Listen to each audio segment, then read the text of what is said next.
If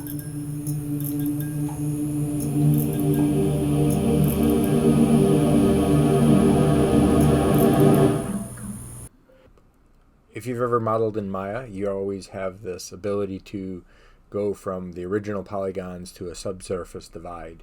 And it's a really simple thing to do. It's if you're using 3ds Max as well. So you need to have two things. One, you need to be working in editable poly.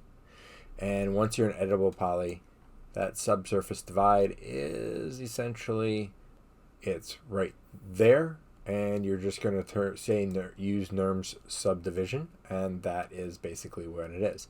Now you can set this up to show the cage if you want, or you can, so if I have F4, I can show the isoline display, I can show the cage, I can change the number of iterations, things like that. I can even do it by smoothing groups, I can do it by materials, so on and so forth. But when you're working, you don't always want to come down here. So what you want to do is you want to go up to Customize, and you want to go up to the hotkey editor. And with that in mind, we're going to go find the Nurms Toggle Poly. And right now I've got mine set to spacebar. Same thing as because I don't want to mess with the hotkeys for polygons.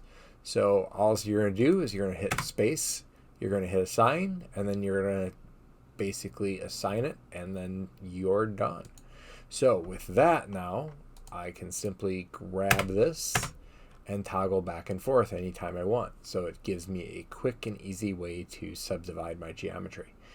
And that is how you set that up.